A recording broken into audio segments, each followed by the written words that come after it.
povo de Deus. O povo de Deus já chegou ou não? Amém? Fique de pé, por favor. Vamos adorar o Senhor. Glória a Deus. Você que já está aqui, vamos adorar o Rei dos Reis e Senhor dos Senhores.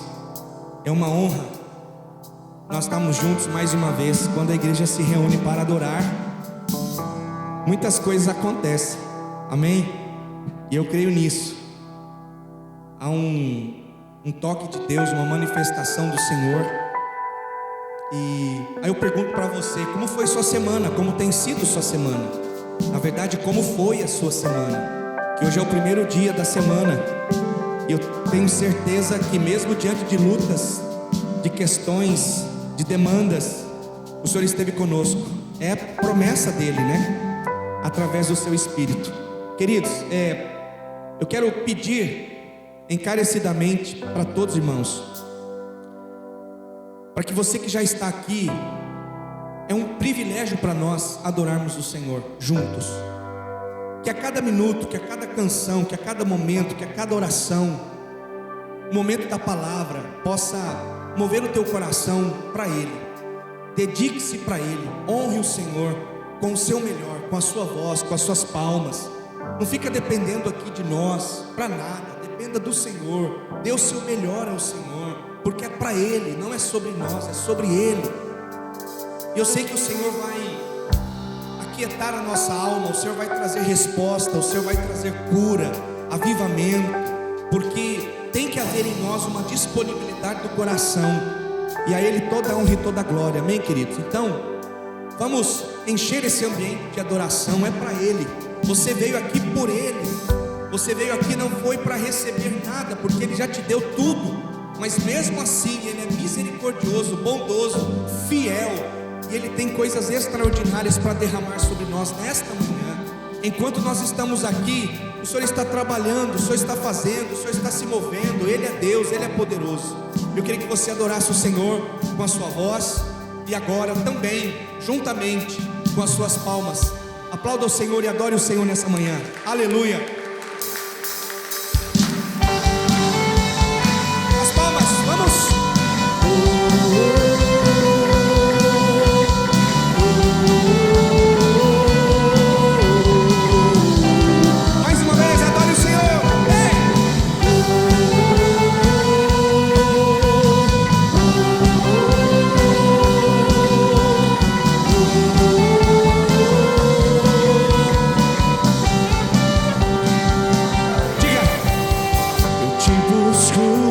Te procuro, ó Deus.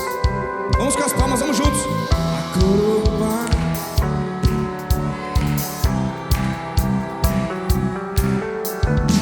Eu te busco, toda hora espero em ti. Revela-te a mim.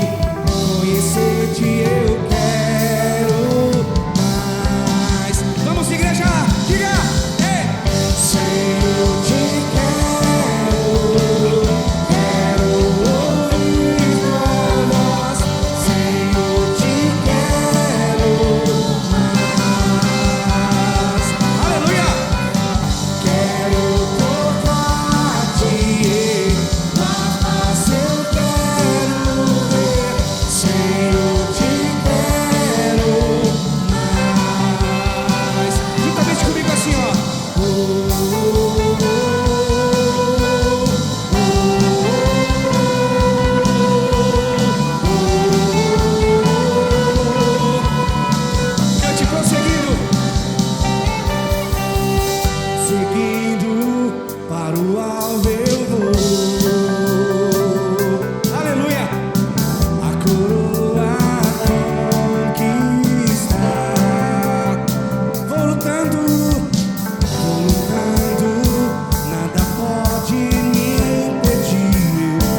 muito, muito ouvir o Senhor falar conosco, amém? Ah, irmão, como é bom estar na presença de Deus e sentir esse amor. Esse amor que cuida de nós. Ah, Deus tem algo novo. Aleluia. Cremos nisso, Senhor. Flui sobre nós. Vem com a tua presença, Espírito Santo, e toca as nossas vidas com teu amor. Aleluia. Agita as águas paradas da minha alma,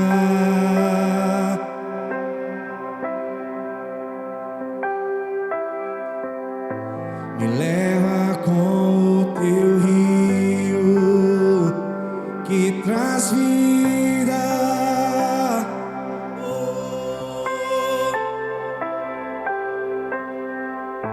Não tenho as palavras certas a dizer pra provocar-te a querer-me mais do que já me queres. Então vem, como prometeste, derrama o teu Espírito, derrama o teu Espírito. Então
O teu amor, Jesus. O teu amor é como de um pai, de um irmão, como a garra de um leão, assim como nenhum outro. Poderosamente persegues e me abraças, me envolves. Diga o teu amor, diga com fé, diga com esperança. O teu amor é como de um pai, de um irmão, como a garra de um leão, assim como eu. Poderosamente persegues e, sim, Senhor, me envolve. Adore o Senhor.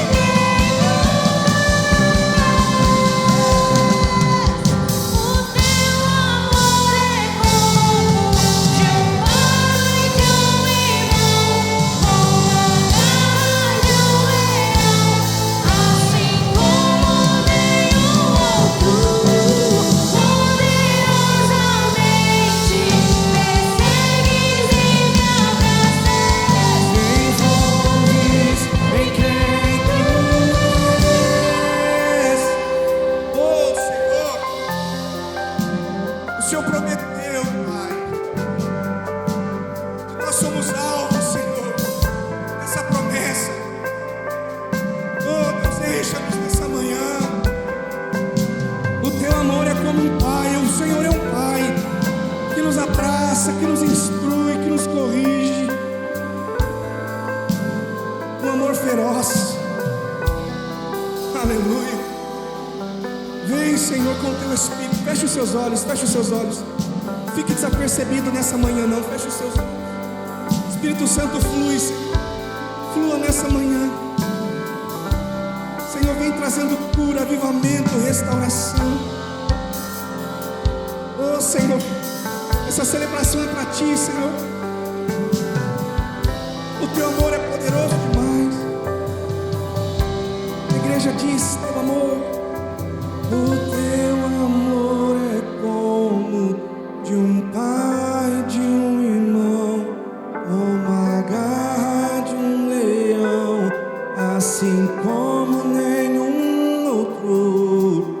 Poderosamente persegues e me abraças, me envolves em quem tu és. O teu amor é como de um pai, de um irmão, como a garra de um leão, assim como nenhum outro.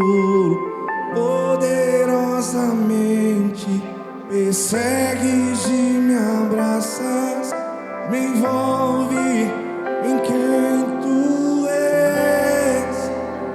Então vem, como prometeste, derrama o teu Espírito, derrama o teu. Então vem, como prometeste, derrama o teu Espírito.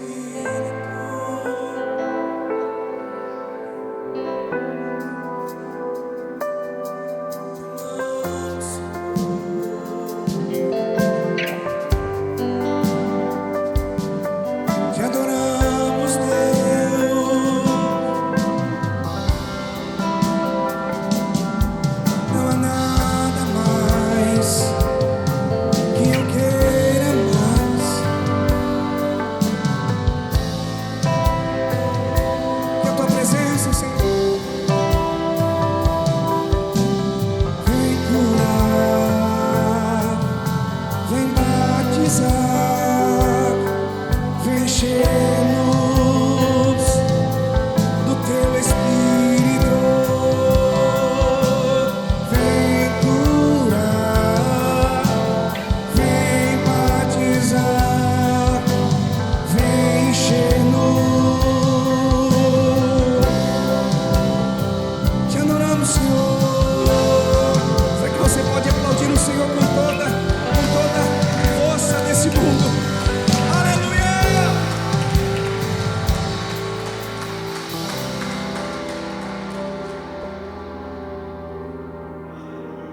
Toda a terra está cheia da glória de Deus. Toda a terra está cheia da glória de Deus. Será que você pode mais uma vez, todo o seu amor e esperança por Jesus, mais uma vez?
Começar a exaltar o nome do Senhor nessa manhã.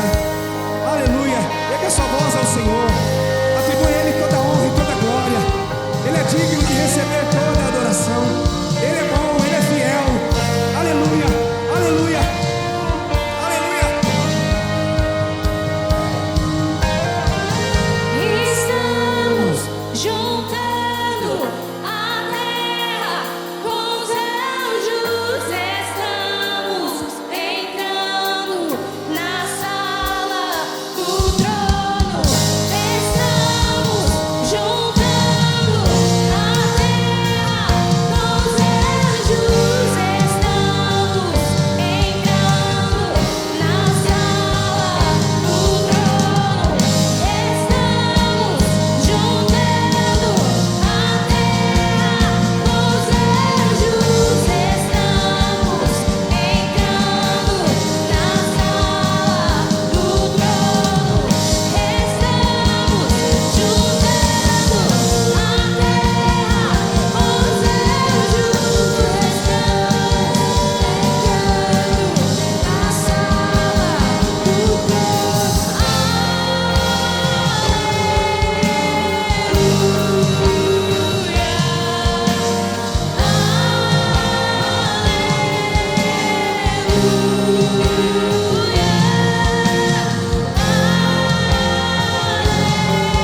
juntos com os anjos, declarando que tu és rei, declarando que tu és Senhor, declarando que tu és santo, santo, santo. Sim, igreja. Sim, igreja. Diga, estamos. Estamos juntando a terra com os anjos, estamos entrando na sala do trono. Estamos juntando a terra com os anjos, estamos entrando na sala do trono. Estamos juntando a terra com os anjos, estamos entrando na sala do trono. Sim, Senhor. Esse é o nosso desejo, o nosso propósito de vida.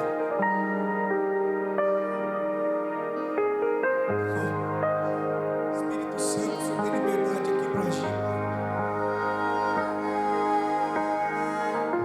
Meu coral, a igreja diga.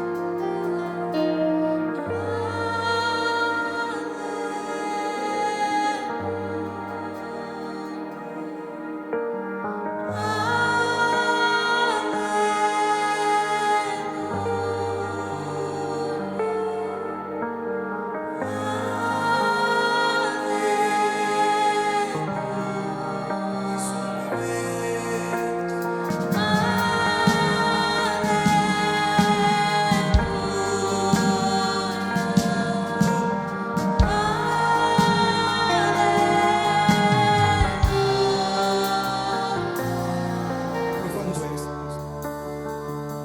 João 6, versículo 66. 10 versículos só. Daquela hora em diante, muitos dos seus discípulos voltaram atrás, deixaram de segui-lo. Falando de Jesus e seus discípulos, muitos discípulos não aceitaram a transição. Jesus está propondo para eles deixarem de seguir, mas continua o texto. Jesus perguntou aos 12: vocês também não querem ir? Simão Pedro lhe respondeu: Senhor, para que iremos? Tens as palavras da vida eterna. Nós cremos, sabemos que tu és o Santo de Deus.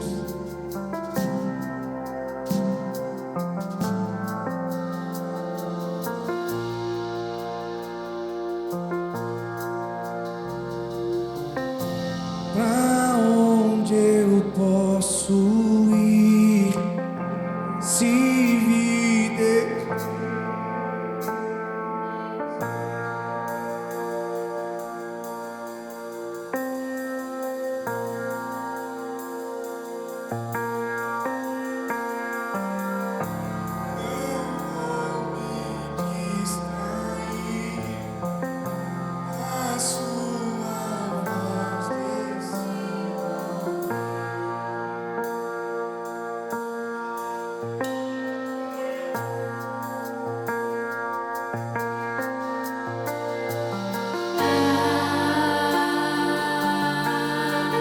Tudo mudou, perdeu o valor ao te contemplar.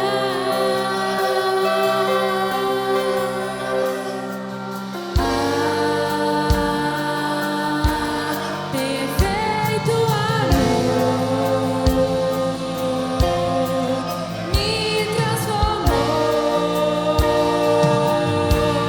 e eu vou cantar.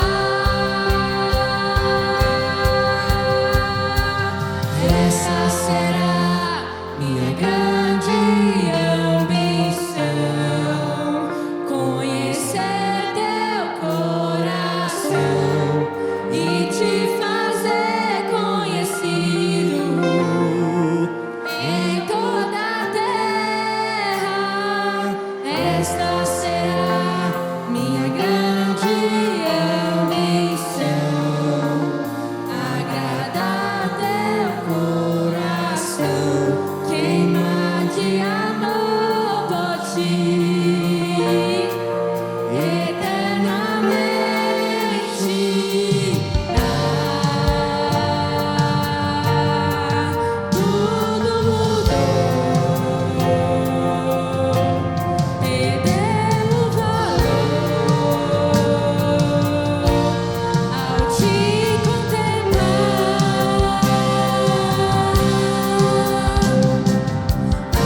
ser teu amigo.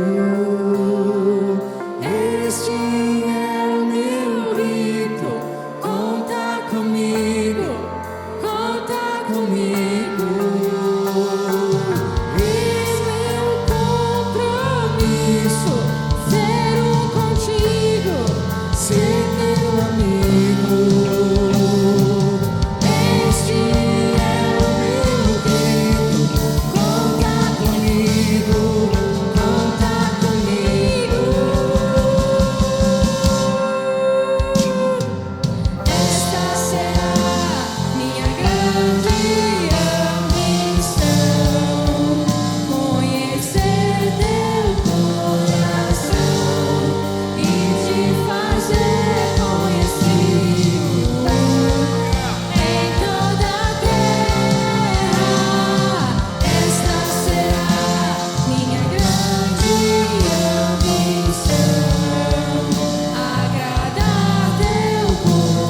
coração, queimar de amor por ti, eternamente.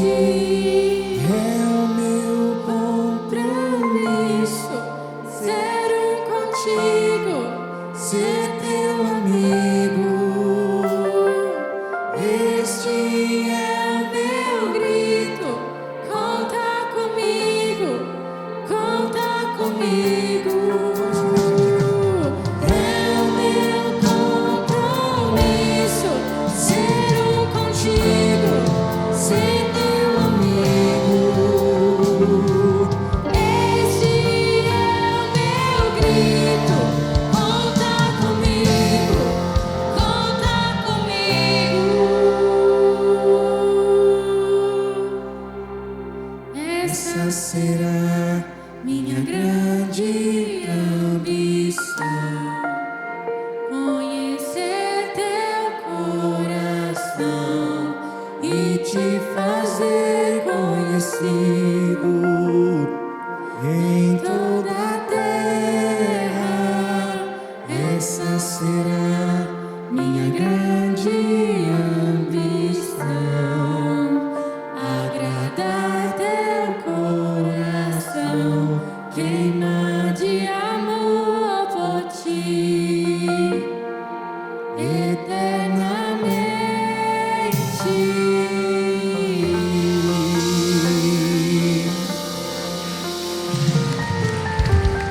Eu tenho pedido a Deus muita sabedoria dele para conseguir passar tudo aquilo que ele quer trazer para nós. É muita responsabilidade, não é pouca, porque a gente cai no erro às vezes de querer pregar o que a igreja gosta, ou o que a gente gosta, o que o nosso ego gosta. Mas há uma necessidade assim urgente de nós voltarmos à presença de Deus, à santidade, ao comprometimento com o reino de Deus. Tudo que foi dito aqui, né, os louvores, as orações, agora a palavra, o motivo de estarmos aqui, tudo tem um propósito. Eu quero orar com você para que realmente o Espírito Santo fale com o seu coração. Eu tenho orado a semana inteira. Senhor, fala conosco, fala com a gente, porque quando o que é do Espírito, ele vai convencendo, ele vai trazendo luz, ele vai trazendo cada vez mais essa capacidade, esse movimento. Falamos a semana passada sobre mudança e transição. Que nenhuma tristeza no nosso coração possa permanecer. Às vezes nós temos um desânimo, mas esse desânimo dura alguns dias. Mas depois em Deus, nós somos chamados novamente a colocar a nossa esperança nele. Às vezes você está triste, a tristeza é uns dias. O luto não é eterno. O luto tem uns dias que a gente precisa mesmo estar reflexivo, chorar, né? Nos entristecemos, mas depois o Senhor vem como renovo para nós. Eu não sei que tipo de renovo você precisa nessa manhã, mas o Senhor está aqui para te renovar.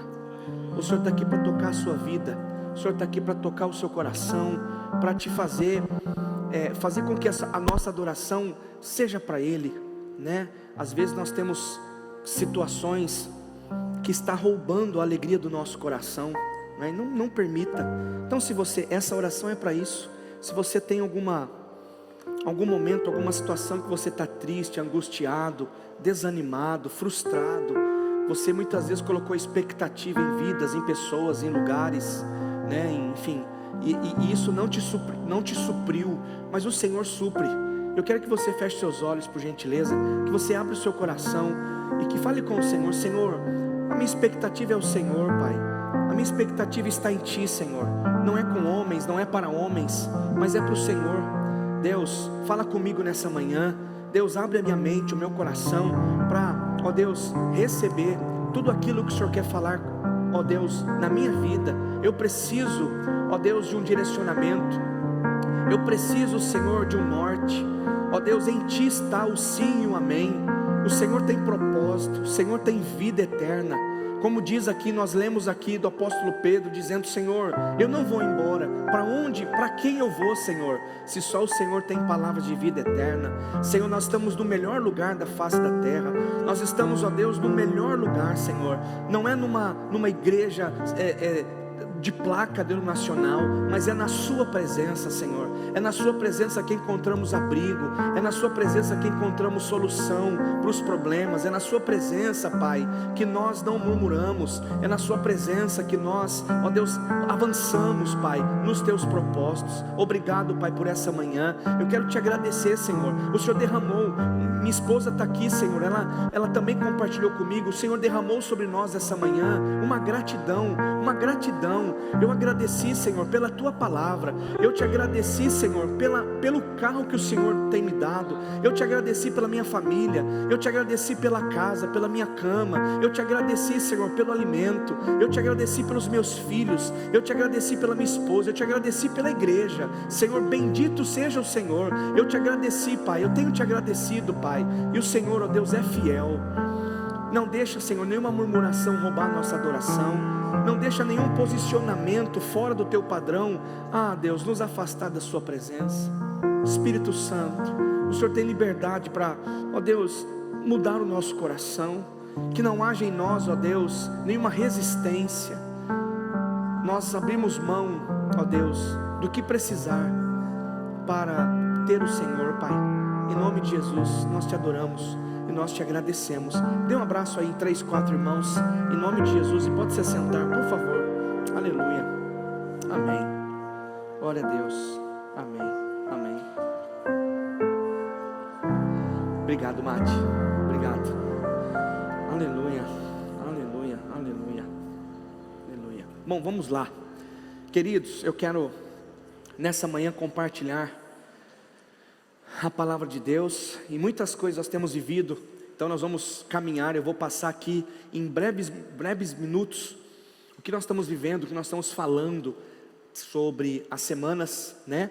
Hoje nós estamos na 4ª semana, é a 4ª ministração da nossa série Nosso Jeito, Família de Ser Igreja. E que bom que você está aqui, que bom que você está, né, permaneceu aí firme.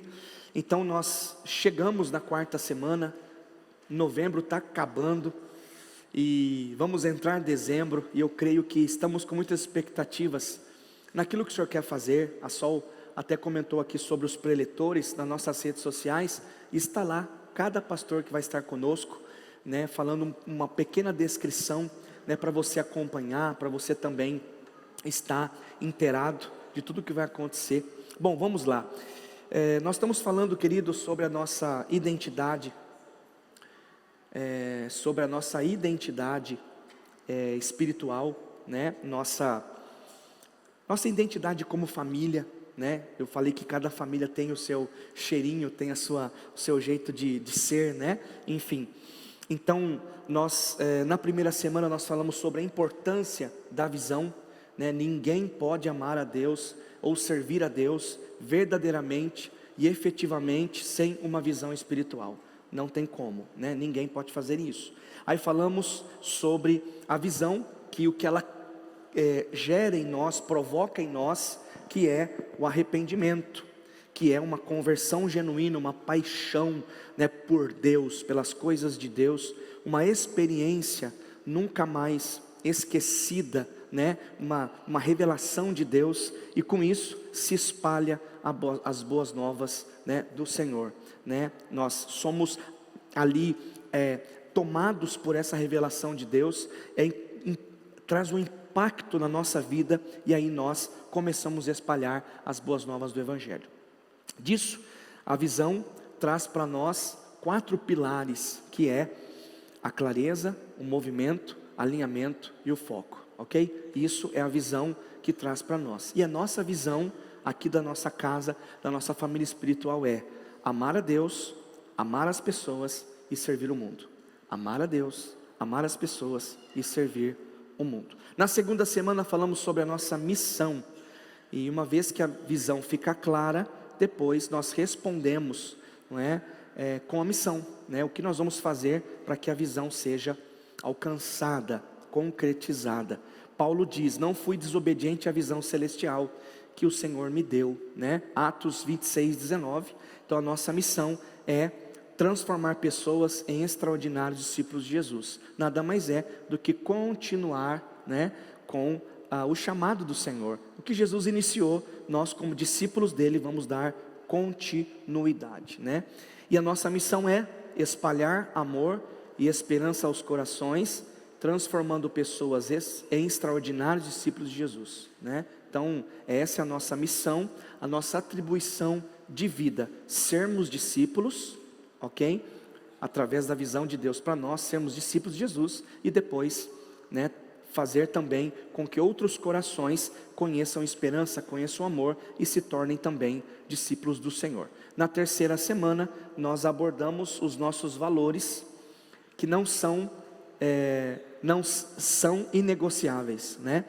São inegociáveis. Nós falamos sobre a diferença da mudança e da transição. Mudança é externo, né? Eu tenho uma mudança, né? Por exemplo, mudança de clima, mudança de cidade, né? Algo externo. Algumas mudanças acontecem em nossas vidas que de forma externa, mas as transições são internas. Deus começa o processo lá dentro, e cada um tem um processo, né? Vamos lá, e hoje nós vamos refletir sobre culturas transformadoras. Você sabe que cultura tem um monte de coisa que faz parte de uma cultura. A crença, o jeito de vestir, o que come. No Brasil, vamos pensar no Brasil, tem várias culturas. Se você está aqui no Sudeste, tem uma cultura, né? Comida, o jeito de falar, é paulista, né? É paulistano, então você já sabe. Você vai para o Sul, né? Tem uns irmãos aqui que gostam do Sul, vai para o Sul, aí tem um sotaque, tem um jeito de comida, tem a maneira de falar, tem palavras, né, que às vezes você chega e fala lá, mas o que é isso? Não, é porque no Sudeste é assim, no Sul é outro jeito. Então no Brasil, que é muito imenso, tem várias culturas, vários estados e de culturas diferentes. Você vai para o Nordeste, né, Centro-Oeste, cada um tem a sua cultura, né, enfim. E aí eu entendo que cultura também faz parte da nossa vida. Como faz parte? Porque antes nós tínhamos um jeito de pensar, um jeito de crer, né? Nós críamos em algo antes de crermos em Deus. Nós fazíamos coisas que achávamos que estava tudo certo, estava tudo bem, não é? Nós muitas vezes nosso estilo de vida estávamos vivendo da forma que a gente foi ensinado, da maneira que a gente foi, né, enfim, exposto. Mas cultura é muito forte. A cultura, uma cultura bíblica, ela está do começo ao fim da palavra de Deus. Porque antes nós éramos perdidos, estávamos perdidos, nós éramos filhos da desobediência, fazíamos tudo que a gente achava que devia fazer. Só que aí o Espírito Santo entrou no nosso coração, nós aceitamos Jesus, então começou a ter algumas mudanças dentro da gente, algumas transições. E a gente mudou nosso jeito de pensar, nós mudamos o nosso jeito de agir, nós mudamos o nosso jeito de vestir. Uma mulher de Deus não anda com racho até aqui. Uma mulher de Deus não fica parecendo, você não é mais vulgar, você é uma serva de Deus, né? O homem de Deus não fica agora brincando com coisinhas maliciosas, não fica mais, a sua boca não é mais um pinico que falava palavrão, de cada 10 palavras, 8 era palavrão. Hoje não tem mais, por quê? Porque a cultura do céu mudou o seu coração. Então, cultura é muito importante. E olha só, a nossa cultura de igreja, nossa cultura, nossa família, está aí, ó. Somos uma família para pertencer. O Jonas disse bem aqui, nós não somos nós não frequentamos essa igreja, nós somos uma família para pertencer, seguindo os propósitos bíblicos. Quais são? Adoração, comunhão, discipulado, serviço e missões. Um colegiado de líderes pastores, guiados pelo Espírito Santo, discipulando pessoas na igreja e nas casas, ensinando os valores do reino e multiplicando novos líderes. Essa é a nossa cultura. Nós temos a cultura de ser adorador, de ter uma comunhão. Nós somos ajuntados à família de Deus, nós conhecemos a paternidade de Deus, nós não somos mais órfãos, nós somos agora filhos amados de Deus, não é? Depois nós temos o discipulado, nós somos discípulos para gerar outros discípulos, nós fomos chamados também para servir a Deus, não é? Eu sei que é bom estar confortável, sentadinho, mas na verdade é que nós somos chamados para servir ao Senhor, servir as pessoas. Uma das linguagens mais lindas do amor é o serviço, não é? É quando você serve alguém, é quando você se presta para ajudar alguém, não é? Cuidando das crianças na recepção, filmando, pregando, não é? Liderando um GP, enfim. Então, o serviço faz parte da nossa vida como cultura. Não tem como você dizer assim, ó, eu sou cristão, sou discípulo de Jesus, mas eu não sirvo. Meu Deus, não tem sentido. A cultura do cristão é o serviço. A cultura do cristão é adorar. A cultura do cristão é ser discípulo. A cultura do cristão é discipular. A cultura do cristão é pregar o evangelho a todas as pessoas. Então, e através disso, somos líderes pastores. Cada um se responsabiliza pelo outro. Não é só o pastor que cuida de todos. Não tem sentido isso. Agora, a liderança cuida de um grupo de líderes, e os líderes cuidam do grupo de outros líderes, e os outros líderes cuidam do grupo de outros líderes, e é assim que acontece. Isso é uma cultura, ok? Uma cultura. O que é cultura? Cultura é o conjunto de conhecimentos, de crença, de artes, de leis, de costumes, de hábitos, e capacidade que um ser humano adquire como membro de uma instituição ou de uma sociedade. Isso é cultura, né? Nós estamos inseridos no reino de Deus. Então o que vai fazer parte da nossa vida? A cultura do céu. Concorda comigo? Como que nós sabemos da cultura do céu? Deixou claro aqui. Então, se nós amamos a Deus, servimos o grande mandamento, amar a Deus sobre todas as coisas, o próximo como a nós mesmos, nós entendemos que a cultura do céu, ela vai invadir a terra através das nossas vidas, através do nosso posicionamento. Abra sua Bíblia comigo em Êxodo, o segundo livro da Bíblia, Êxodo capítulo 14, está muito alto, viu, Gu? Pode abaixar, por favor, está dando microfonia, boa, aí eu posso falar um pouco mais alto, aê, gostei, obrigado, viu?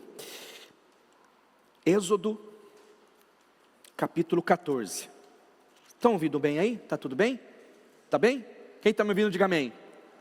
Oh, então tá bom, muito bem, a gente vai caminhar, viu gente, por esse capítulo, até o capítulo 17, alguns versículos, tá? A gente vai caminhar por esses capítulos aqui de Êxodo.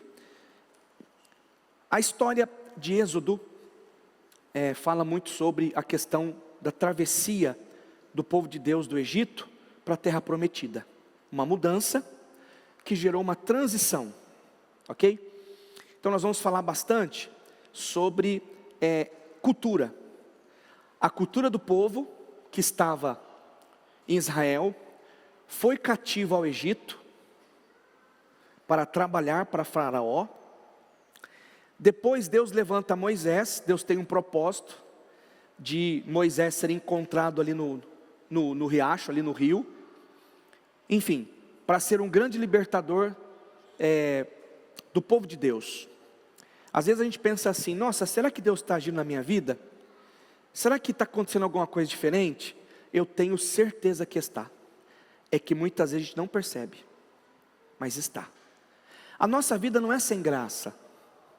A nossa vida, ela tem sentido, significado.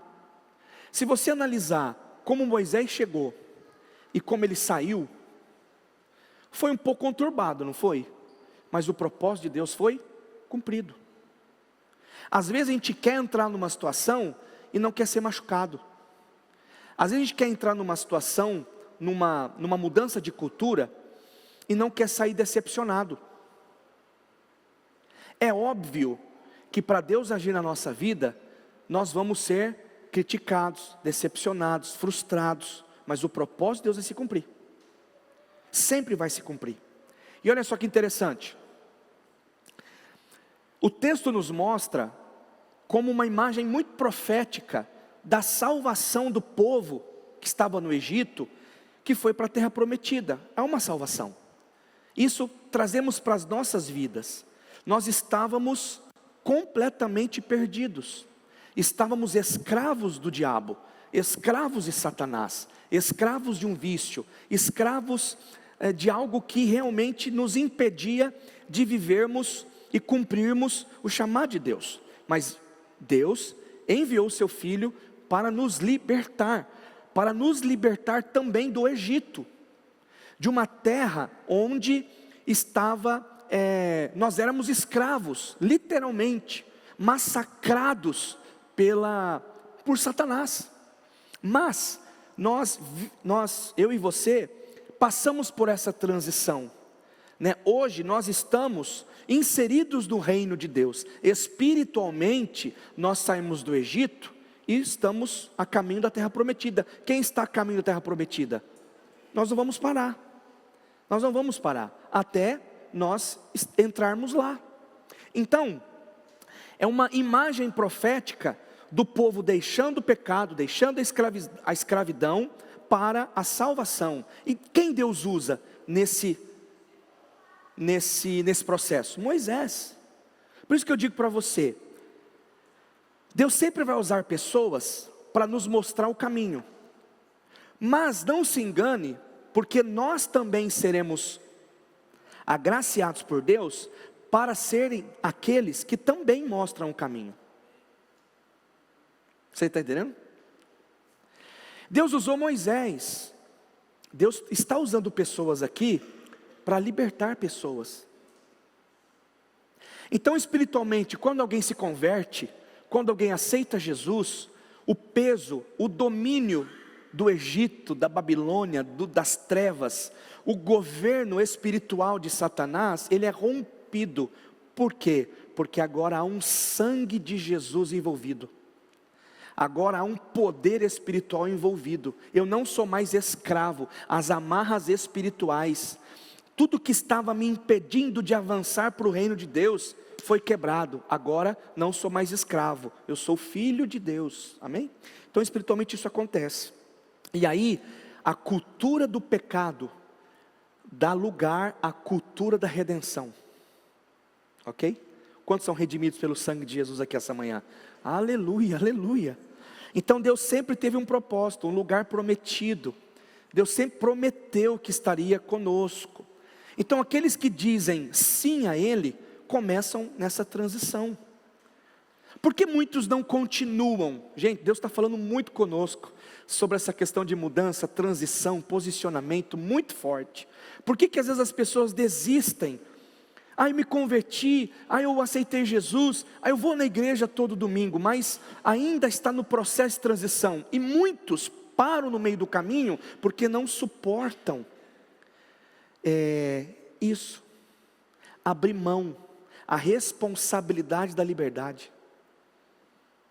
querem ficar presos. Nós vamos aprender muita coisa aqui hoje, eu e você.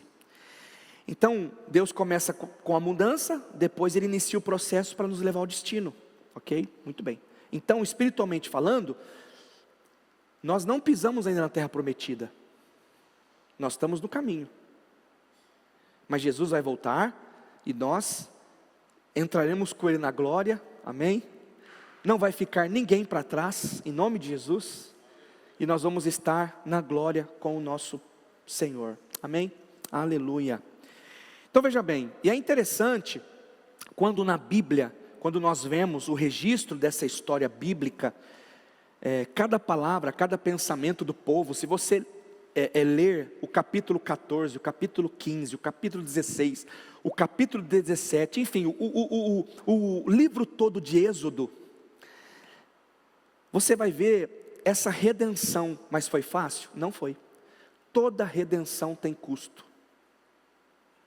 Pois é, toda redenção tem um preço a se pagar, no sentido de posicionamento. É igual eu falei para vocês da semana passada, sobre aquele mendigo aleijado, que estava na porta do templo. Não basta só ter a capacidade de andar agora, porque ele estava são, ele estava curado. Para onde eu vou com o poder de andar? O que eu vou fazer com as minhas pernas? O que eu vou fazer com os meus pés? Para onde que eu vou? Precisa de direção. Então, a palavra de Deus é a bússola que nos dá a direção para vivermos com Ele, com Jesus. Então é interessante como a gente vê cada detalhe da história. Então, se eu fosse pregar, eu ia ficar 3, 4 horas aqui, gente, só nesse texto aqui, mas a gente vai caminhando, e com a graça de Deus, com o Espírito Santo, que está aqui, vai nos ajudar a compreender. Mas em tudo isso, em cada pensamento, em cada ação, em cada movimento, em cada transição, tudo é governado diante de 2 influências. Diga assim comigo, 2 influências: o amor e o medo. O amor e o medo. Nós somos movidos por essas 2 coisas, ou por amor, ou pelo medo. Ter medo é completamente errado? É errado? Não. Só que o medo não pode nos paralisar. Nós vamos explicar sobre isso. Então, amor e o medo, guardem isso, amor e medo.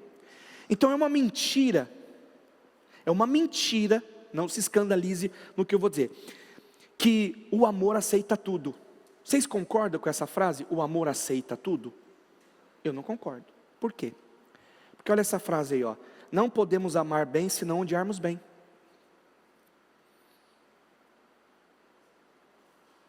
Não podemos amar bem se não odiarmos bem. Quer ver um exemplo? A ira de Deus está sobre o pecador ou o pecado? O pecado. Deus ama o pecador, mas Ele odeia o pecado. Então, o amor e o ódio, eles estão correlacionados.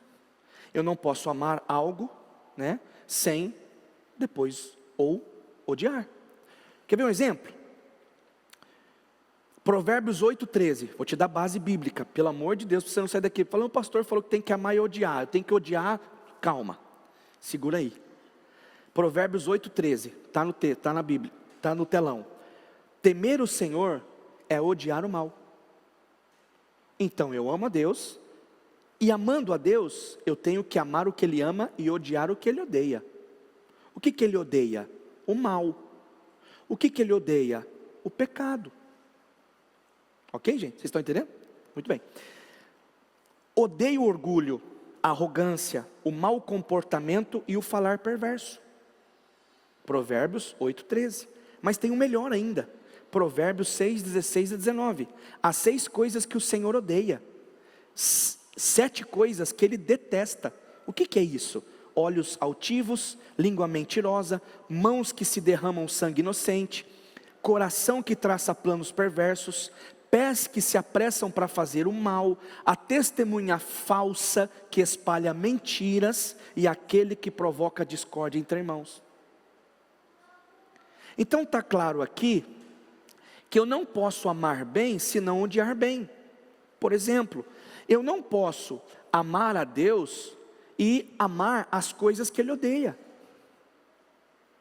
Então, nunca foi pessoal, no sentido do pecador. Deus ama o pecador, Deus nos ama. Ele enviou o seu Filho Jesus na cruz, para os nossos pecados, pela nossa vida. Mas Ele não compactua com o pecado. Ok, gente? Então, guarde isso. Então, em relação ao medo, que nós falamos o amor e o medo, a Bíblia, ela tem inúmeros exemplos com a ordem de não temer. É outra coisa também. Porque o medo leva à incredulidade. O problema de você ter medos legítimos, medo de altura, medo de bicho peçonhento, medo de, colocar a mão no fogo, enfim, são medos legítimos, medos responsáveis. Ok? Você não vai passar num lugar, perto de um precipício ali, e você vai dizer, deixa eu não tenho medo nenhum não, deixa eu dar um pulo e não saber onde vai cair. Ninguém faz isso em sã consciência, ninguém faz isso. Então temos medos responsáveis, mas a verdade, queridos, é que o medo, atrelado a isso, traz incredulidade e uma outra coisa, reclamação. Incredulidade e reclamação. E quem só reclama e murmura, cultura. Murmuração e reclamação, também para a vida de muitos é cultura. Olha só. Se a pessoa só reclama ou só murmura, é porque ela é incrédula. Dentro de si há uma incredulidade.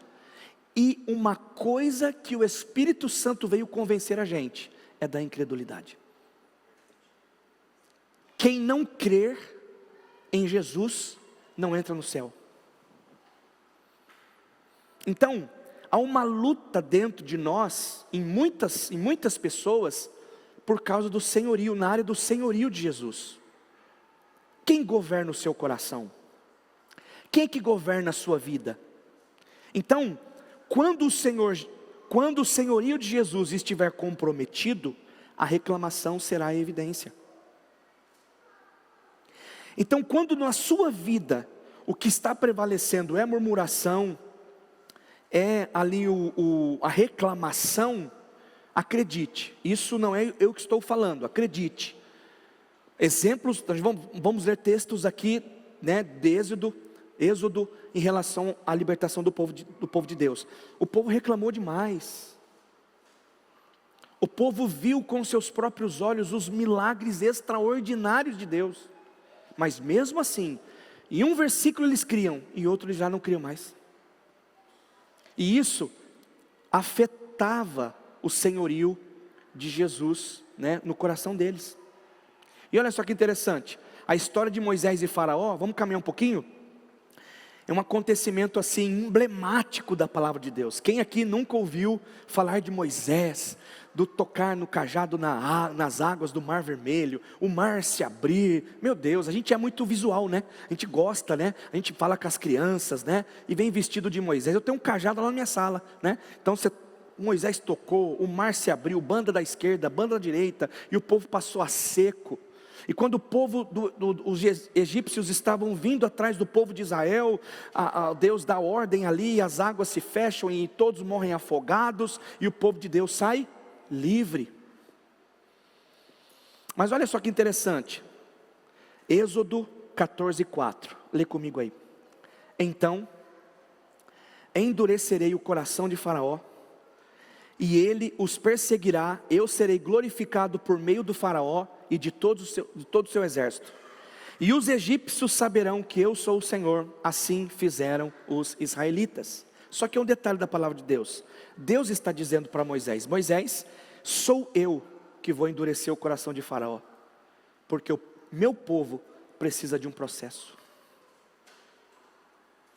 Porque seria muito fácil, gente, Deus falar assim: Moisés, fique tranquilo, você vai conversar com o Faraó vai ficar miudinho, não vai falar nada, só vai fazer assim, e o povo vai embora. Mas não foi isso que aconteceu. Foram capítulos e capítulos dizendo da luta do livramento do Egito para a terra prometida. Tem coisa na nossa vida que a gente poderia só receber um joinha. Mas não é assim. Às vezes, não é agora. E às vezes a gente fica murmurando, reclamando. E olha o texto: Moisés, sou eu que vou endurecer o coração de Faraó, para que a minha glória se manifeste. Aí o texto diz assim, assim fizeram os israelitas, mas sem entender profundamente. Porque depois veio quem? As pragas. Depois veio todo aquela questão, não é? Que o povo, meu Deus, passou por tudo aquilo. Mas olha só, tudo que o Senhor faz é por amor, concordam? Tudo que o Senhor faz é por amor. Então fica claro aqui que Deus usa a rebelião de Faraó para revelar a glória dele. Deus endurece, o texto diz aqui, Deus endurece o coração de Faraó, porque o povo precisava passar por um processo. Só que olha só que interessante, Faraó foi uma peça imprescindível, né, na história, e Faraó foi usado para a glória de Deus. A gente às vezes pensa assim, mas como é que Deus vai fazer? Deus vai usar alguém. Gente, Deus vai usar alguém, alguma questão, e não é usar aquele crente bonitinho, cheiroso. Deus vai usar inimigos, Deus vai usar quem Ele quiser, para trazer a glória para o nome dEle, e para abençoar o seu povo. Deus é assim. A gente precisa entender que Deus é assim. Então tudo o que o Senhor faz, revela a glória dEle aos nossos inimigos. Que fique claro, foi o Senhor que fez. Porque Moisés não tinha capacidade humana nenhuma para fazer isso. A glória é de Deus. Vocês estão comigo, amém? Muito bem. Então vamos lá. Como eu já falei, nunca é sobre nós, mas o Senhor não divide a glória dele com ninguém. Por isso, tudo que ele faz é por amor. E essa situação, a gente viu que também foi por amor e uma oportunidade de Deus mostrar a glória dele. Agora vá para o capítulo 14 de Êxodo, versículo 10 ao 12. Versículo 10 ao 12. Ao aproximar-se o Faraó, os israelitas olharam e avistaram os egípcios que avançavam em direção deles. Aterrorizados, clamaram ao Senhor, disseram a Moisés: foi por falta de túmulos no Egito que você nos trouxe para morrermos no deserto? O que você fez conosco? Tirando-nos de lá, já tínhamos dito a você no Egito, Moisés, Moisés, deixe-nos em paz, seremos escravos dos egípcios, preferimos ser escravos dos egípcios a morrer no deserto. Esse é um grande problema, porque o povo estava acostumado com a escravidão. A liberdade era muito para eles. Essa é a questão de muita gente. Então, o tipo errado do medo, lembra do amor e do medo? O tipo errado do medo nos afastará do senhorio de Jesus. O tipo certo de temor nos aproximará dele. Então olha só, as reclamações e as murmurações do povo só aconteciam porque eles perdiam Deus de vista. Queridos, se a gente murmura e se a gente reclama, é porque a gente perdeu de vista o Senhor. Isso é sério. Isso é muito sério. Muito sério. Êxodo 14, 13 e 14. Moisés respondeu ao povo, diante de tudo isso aí, diante do povo dizendo: olha, preferíamos ficar no Egito, porque você nos tirou de lá, eu já tinha falado para você, Moisés, deixa a gente lá, a gente preferia ser escravo. Ok, continuemos. Moisés respondeu ao povo: não tenham medo. Você imagina uma situação dessa, o libertador Moisés diz: ei, não tenha medo, calma.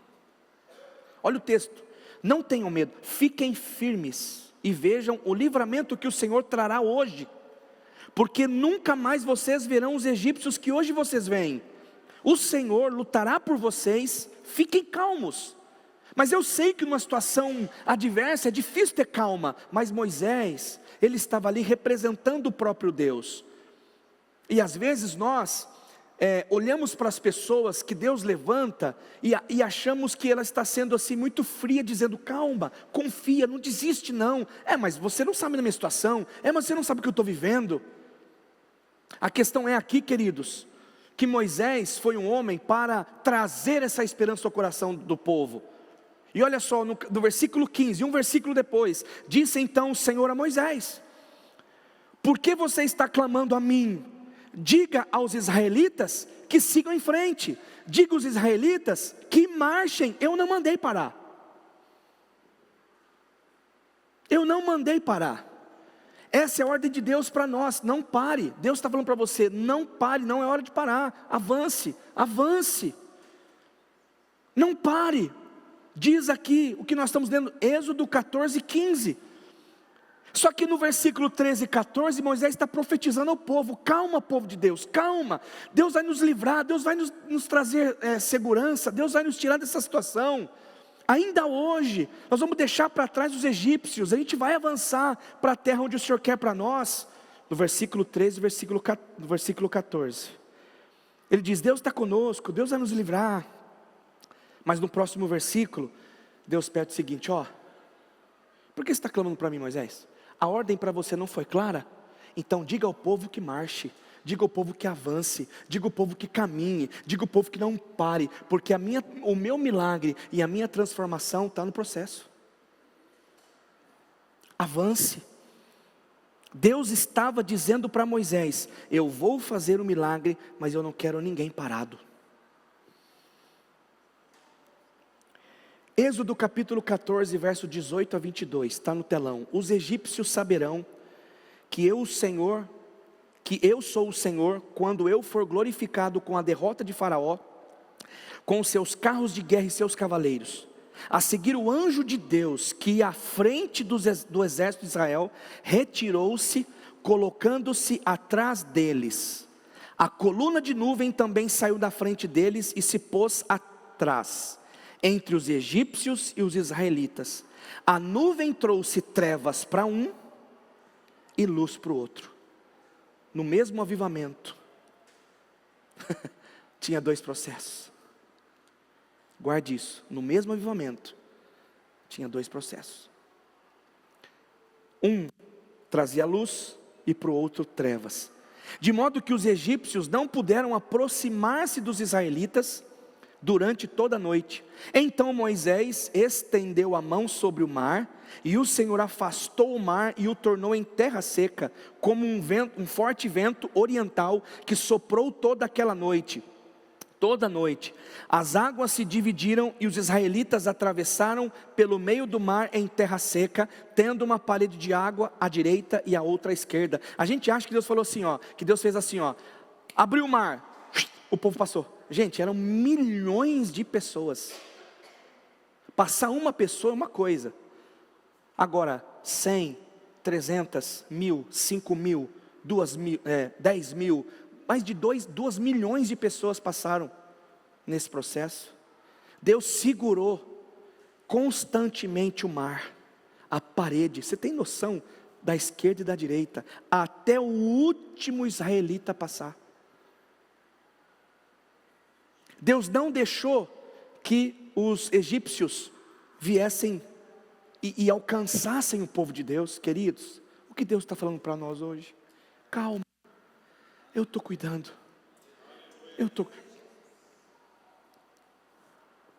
ninguém vai chegar a você para fazer o mal.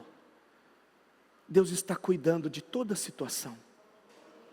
Deus está sustentando com o seu sopro, com o seu amor, com a sua fidelidade. Calma, vai dar tudo certo. Todos nós nascemos para entrar na realidade do céu, na realidade do reino de Deus. Queridos, há promessas extraordinárias de livramento para nós. Quantos livramentos aqui você já teve? Quantos livramentos aqui a gente já teve? Quantas conquistas nós já tivemos? Quantas bênçãos nós já tivemos? Agora a questão é, tudo depende da postura do nosso coração. O que tem governado a nossa vida, o amor ou o medo? A incredulidade, e a incredulidade nos faz murmurar. Murmuração é adoração ao diabo. Deus age todos os dias em nossas vidas, famílias e igreja, até que haja uma transformação da nossa cultura. Cultura. Toda vez que eu chego mais próximo de Deus, a minha cultura é transformada. A cultura de incredulidade, de murmuração, ela é transformada por adoração. Vamos para capítulo 15, verso 22 e 24. Depois Moisés conduziu Israel desde o Mar Vermelho até o deserto de Sur. E durante 3 dias caminharam no deserto sem encontrar água. Durante 3 dias sem beber água, o povo. Milhões de pessoas com sede. Você tem noção do que é isso? Então chegaram a Mara, mas não puderam beber das águas de lá, porque eram amargas. Esta é a razão porque o lugar chamava-se Mara.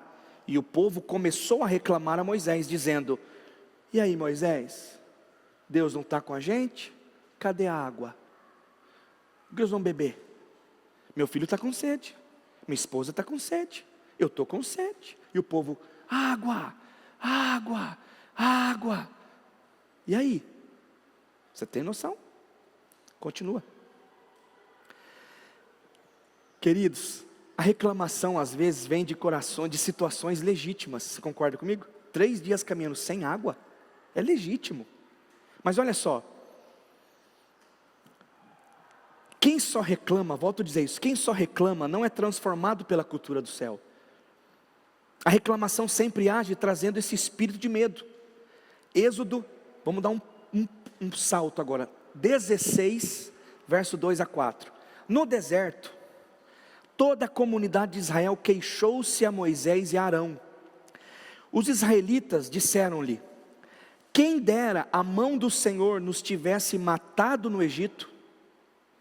Lá nós sentávamos ao redor das panelas de carne e comíamos pão à vontade. Fazia um beirute, né? Pegava o pão, enchia de carne, comia. Mas vocês nos trouxeram a este deserto para fazer morrer de fome toda essa comunidade. O Senhor, porém, disse a Moisés: eu lhes farei chover pão do céu. O povo sairá e recolherá diariamente a porção necessária para aquele dia. Com isso, os porei à prova para ver se seguem as minhas instruções ou não. Queridos, sabe o que Deus está falando aqui? Eles estavam na escassez. Deus provou da escassez. Aqui, sem água, sem comida, ok. Agora Deus vai provar ele na abundância. Deus vai provar o povo dele na abundância. Reclamavam na escassez, mas também vão reclamar na abundância. Cultura. Se nunca confiarmos em Deus na falta, não confiaremos na abundância.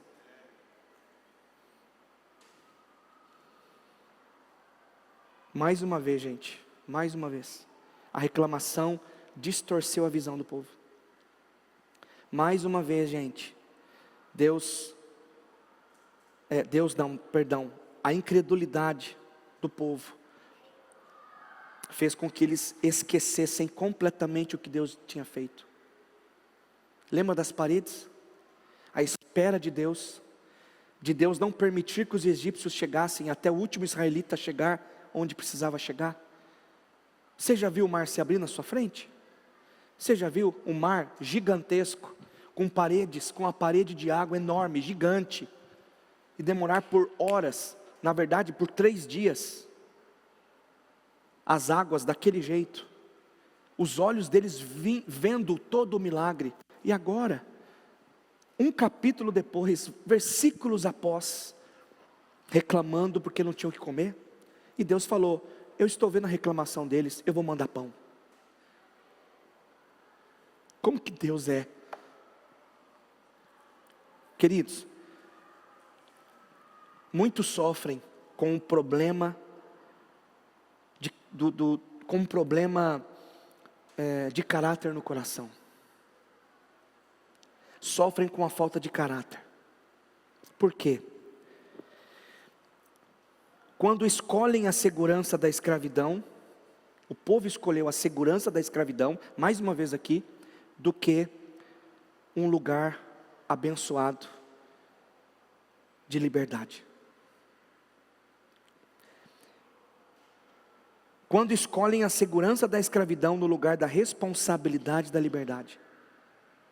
Quando a pessoa tem uma liberdade em Cristo, ela muitas vezes não sabe o que fazer. Porque ela acha que Deus vai punir tudo, que Deus não pode fazer nada. Por isso que as pessoas pensam aí fora, mas ser crente é coisa sem graça. Não pode beber, não pode fumar, não pode prostituir, não pode enganar, não pode roubar, não pode matar, não pode. E a pessoa prefere uma vida de escravidão do que a responsabilidade da liberdade. Mas Jesus nunca disse e deu para nós uma lista de que não pode. Isso aí é uma postura de coração. Vai fazer bem para mim? Para o estilo de vida que eu tenho hoje, isso faz sentido para a minha vida? Não. Então eu abro mão. Está tudo bem. Êxodo 16:7. E amanhã, cedo, verão a glória do Senhor, porque o Senhor ouviu a murmuração de vocês contra Ele. Então aqui, queridos, começa a glória de Deus se manifestar, mudar o ambiente. Êxodo 17:2, capítulo depois. Por essa razão, queixaram-se a Moisés e exigiram.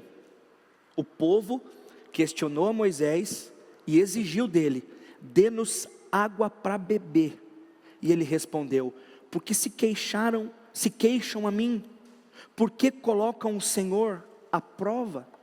De novo a prova. E esse foi, na verdade faz parte de toda essa reclamação no deserto. E o desejo por água é correto, mas a reclamação contra Moisés não era. Escute bem. Tem reclamações que é legítimo, algumas coisas, mas tem coisas que não faz sentido. A reclamação para Moisés da água podia fazer algum sentido, claro, mas contra Moisés, isso não. Esperar, na verdade eu quero chamar sua atenção para uma coisa bem interessante. O que é tentar Deus? Você já parou para pensar? Como que a gente tenta a Deus? O que é isso? Eu vou te explicar. Tentar a Deus é esperar que Deus faça algo mal.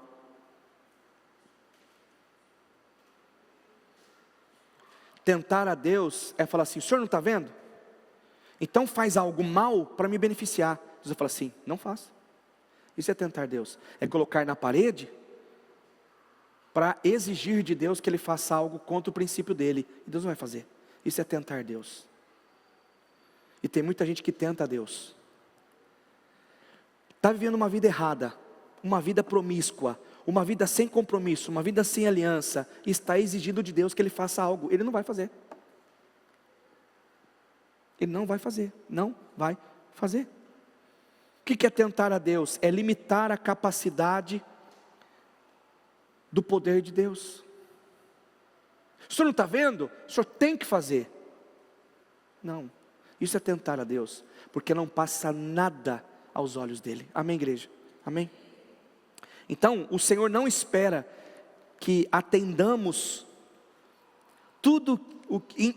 entendemos, né? Tudo que Ele é capaz. A nossa mente é limitada demais, mas a gente consegue compreender o agir dEle em cada situação. Então Ele espera que nós demos para Ele a glória devida e a obediência, porque é na obediência que se remove a murmuração. É na obediência que não há limites para o agir de Deus. Deus não tem limite, mas Ele espera uma obediência. Por quê, queridos? Porque o Senhor é a nossa âncora. O Senhor é A âncora da nossa alma é o valor que nós temos, a segurança que nós temos, o fundamento que nós temos, e nós temos provado todos os dias dele. Queridos, eu quero falar sobre uma cultura, onde eu quero fechar aqui para a gente orar, essa questão de cultura entre murmuração, reclamação e adoração. Eles tinham o próprio Deus ao lado deles, eles tinham a coluna de fogo, a coluna que de dia trazia refrigério, à noite aquecia, iluminava, para o povo ali caminhar, continuar a sua jornada. E por causa da desobediência, o povo rodava, e não chegava no seu destino final. Porque não adianta nada eu ter as bênçãos de Deus, mas eu não me tornar um adorador.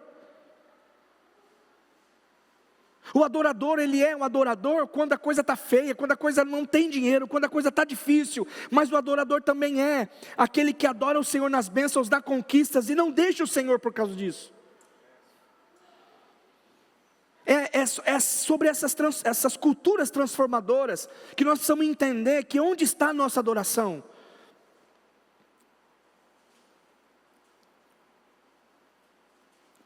Eu e você fomos projetados por Ele para sermos adoradores, por um propósito primordial na nossa vida: adorar. E a adoração é um reconhecimento do valor, é um reconhecimento do que Ele fez, é um reconhecimento de toda a glória, de todo o poder que Ele me entregou, de todo o livramento que Ele me entregou. Ele me tirou do Egito, Ele me deu comida, Ele me deu pão, Ele me deu sustento, eu não morri no meio do caminho.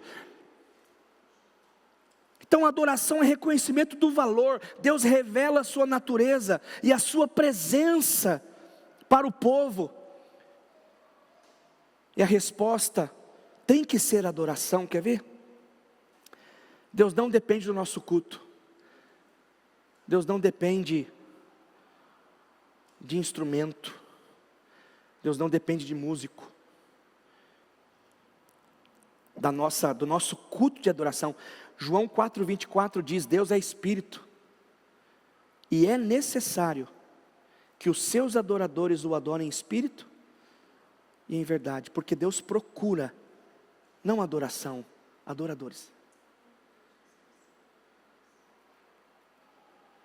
Deus é amor, faz tudo por amor, e Ele sabe que o que nós nos tornamos aquilo que adoramos. A gente se torna aquilo que a gente adora. Se a gente adora o dinheiro, a gente vai ser avarento. A gente vai ser uma réplica de Mamon. Se a gente adora uma pessoa, no sentido de, por exemplo, um ídolo de futebol, né? A criançada gosta do tal de Neymar, né? Vini Júnior e tudo mais. Você percebe que o jeito de falar, tudo é isso. A gente se torna quem a gente adora. Então, por que adoração a Deus, ela não pode ser, não tem que ter nada no meio do caminho. O que torna idolatria no nosso coração? Quando a gente coloca alguma coisa no meio entre nós e Deus. Deus não divide a glória dele com ninguém. Então, é na presença dEle, é na presença transformadora dEle, que somos completamente transformados para viver uma cultura de obediência e fé, e não mais de murmuração e reclamação. Estou terminando. Êxodo 17:7. E chamou aquele lugar Massá e Meribá, porque ali os israelitas reclamaram e puseram o Senhor à prova, dizendo: o Senhor está entre nós ou não? Meu Deus, depois de Deus ter provado tudo para o povo.